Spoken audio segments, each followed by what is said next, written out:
नमस्कार आप सभी को, I welcome all back on my channel which is edu influencer. आज मैं आपसे बात करने वाला हूं एक बहुत ही इंपॉर्टेंट टॉपिक पे जिसका नाम है ग्रेचुटी। मैं आपको बताऊंगा कि ग्रेचुटी कब, कितनी, कैसे और किसको मिल सकती है। और इन सब सवालों के जवाब के अलावा आपको ये भी जानने को मिलेगा कि ग्रेचुटी को लेकर अलग अलग प्रोविजंस क्या हैं, कंटिन्यूएशन ऑफ सर्विस से लेकर नॉमिनेशन तक क्या प्रोविजन है, एज एन एम्प्लॉय आपके पास क्या राइट्स हैं, और न्यू वेज कोड जो 2022 में आपके दस्तक दे रहा है उस न्यू वेज कोड में आपकी ग्रेचुटी कैसे इम्पैक्ट होगी। तो आगे बढ़ने से पहले सबसे पहले मैं बात करूंगा कि ग्रेचुटी किसको मिल सकती है।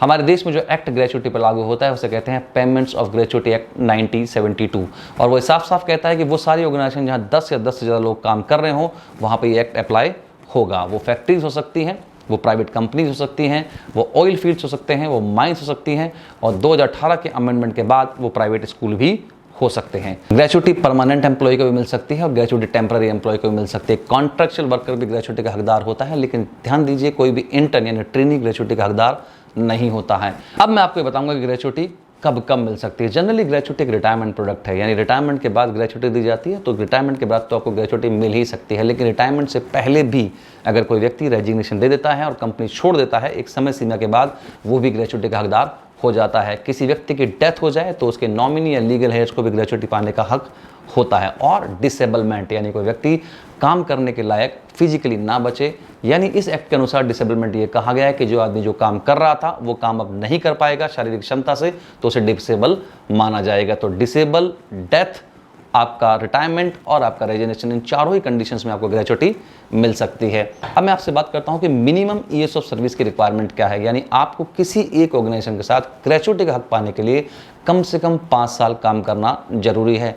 लेकिन डेथ और डिसेबलमेंट के केस में ये 5 साल की समय सीमा नहीं, यानी 5 साल से पहले किसी की डेथ हो जाए या व्यक्ति डिसेबल हो जाए उस काम करने के लिए तो भी वो ग्रेचुटी का हकदार होता है। अब यहाँ पे एक इंपॉर्टेंट बात हमें और समझनी है कि कंटिन्यूएशन ऑफ सर्विस कैसे माना जाएगा, यानी जो छुट्टियाँ आपने ली हैं या मान लीजिए मैटरनिटी लीव्स किसी ने लिया है तो क्या उसे कंटिन्यूएशन ऑफ सर्विसेज माना जाएगा ग्रेचुटी के लिए। कहने का मतलब ये है कि अगर आप छुट्टियों पे हैं, आपकी अर्न्ड लीव्स हैं, कंपनी में स्ट्राइक हो गया, मान लीजिए एक्सीडेंट हो गया, किसी का कोई बीमार हो गया, जो भी छुट्टियाँ उसने ली हैं उसे कंटिन्यूएशन ऑफ सर्विस माना जाएगा। और very very important in case of maternity, जहाँ पे अगर मैटरनिटी लीव्स ली गई हैं अब उसको भी गवर्नमेंट ने 2017 के अमेंडमेंट के बाद 12 हफ्तों से 26 हफ्ते कर दिया गया, यानी 26 हफ्तों तक की कोई मैटरनिटी लीव है वो भी कंटिन्यूएशन ऑफ सर्विस मानी जाएगी।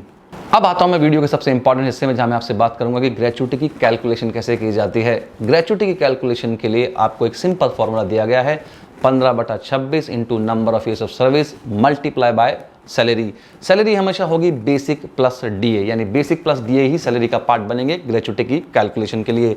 इंपॉर्टेंट ये है number of years of service. तो जो जो ऑर्गेनाइजेशंस कवर्ड हैं पेमेंट ऑफ ग्रेचुटीज एक्ट 1972 में, उनके लिए number of years of service का मतलब ये है कि इन एक्सेस ऑफ 6 मंथ्स आपका फुल ईयर्स ऑफ सर्विस माना जाएगा। फॉर एग्जांपल, अगर आपने 17 साल 8 महीने काम किया तो आपके लिए ग्रेचुटी के लिए सर्विस मानी जाएगी 18 साल। लेकिन अगर आपने 16 साल 2 महीने काम किया तो माना जाएगा सिर्फ 16 साल, यानी 6 महीने से ऊपर का जो भी काम होगा उसे पूरे 1 साल में कन्वर्ट कर दिया जाएगा आपकी सर्विस मानने के लिए for the calculation of gratuity. तो मैं एक एग्जांपल आपके सामने लेता हूं। मान लीजिए किसी की 40,000 रुपये बेसिक है और 20,000 रुपये उसका डीए है, तो 40 और 20 हो गया आपका 60, और मान लीजिए उसने काम किया 15 साल 8 महीने, तो आप सर्विस मानेंगे 16 साल। तो फॉर्मूला हो जाएगा 15/26 इंटू 16 इंटू 60,000। तो ग्रेचुटी का अमाउंट निकल के आया 5,53,846 रुपए। तो इस तरीके से कैलकुलेशन की जाती है ग्रेचुटी की। ग्रेचुटी कितनी आपको मिल सकती है। यहाँ पे आपको ये भी ध्यान देना होगा कि सीलिंग लिमिट ग्रेचुटी का गवर्नमेंट ने तय किया 20 लाख रुपए। यहाँ 20 लाख रुपए का मतलब ये नहीं है कि आपका एम्प्लॉयर चाहे तो 20 लाख रुपए से ऊपर ग्रेचुटी आपको दे नहीं सकता।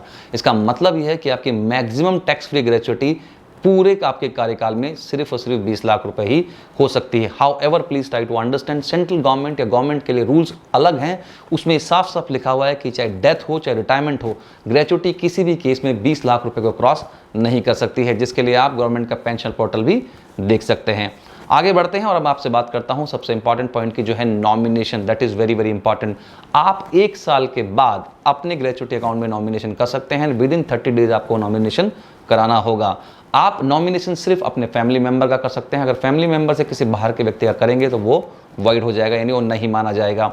जब आप ग्रेचुटी में नॉमिनेशन कर रहे हैं, मान लीजिए उस वक्त आपकी फैमिली नहीं है, तो बाद में जब आपकी फैमिली बनती है तो आप अपना नॉमिनेशन कर सकते हैं। राइट। सेकेंडली, अगर आपका नॉमिनी जो है वो मेजर नहीं बल्कि माइनर है और अगर एम्प्लॉय की डेथ हो जाए तो जो मिलने वाला पैसा है उसको कंट्रोलिंग अथॉरिटी वो एक फिक्स डिपॉजिट में रख देगी और जब बच्चा मेजर हो जाएगा तब उसको लौटा दिया जाएगा। और अगर मान लीजिए कि नॉमिनी की डेथ एम्प्लॉय की डेथ से पहले हो जाए तो एम्प्लॉय नॉमिनी को कभी भी चेंज कर सकता है। तो ये कुछ नॉमिनेशन के रूल्स थे जो आपको ध्यान रखने हैं।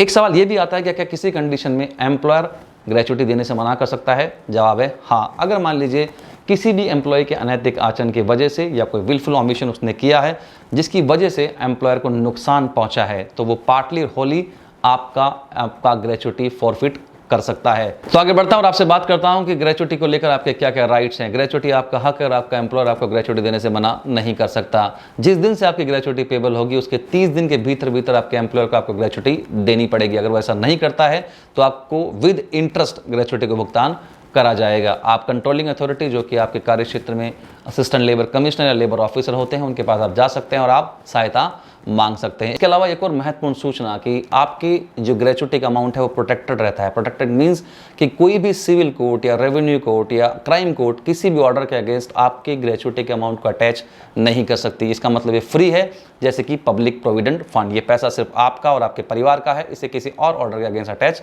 नहीं किया जा सकता। अब मैं आता हूं कि न्यू वेज कोड जो अभी 2022 में आपके दस्तक पे है, अप्रैल 2022 के बाद वो कभी भी लागू हो सकता है, वो कैसे आपकी ग्रेचुटी को इम्पैक्ट कर सकता है। देखिए उसमें ये कहा गया कि अगर आपकी जो कॉस्ट टू कंपनी यानी सीटीसी है उसका 50% मिनिमम बेसिक होगा। अगर 50% बेसिक आपकी सीटीसी का होगा तो आपके प्रोविडेंट फंड कंट्रीब्यूशन और आपकी ग्रेचुटी ऑटोमेटिकली इंक्रीज हो जाएगी। यानी उस केस में आपकी ग्रेचुटी सब्सटेंशियली बढ़ सकती है। जाने से पहले एक बात मैं जरूर बोलूंगा कि जो गवर्नमेंट एम्प्लॉइज हैं उनको अपनी ग्रेचुटी के लिए पेंशन पोर्टल को रेफर करना चाहिए, जहां पे साफ साफ लिखा हुआ है कि 20 लाख रुपए से ऊपर ग्रेचुटी, चाहे डेथ हो चाहे रिटायरमेंट हो या फिर दूसरी जो उन्होंने फॉर्मूले दिए हुए हैं उसके हिसाब से उन्हें जरूर से रेफर करना चाहिए।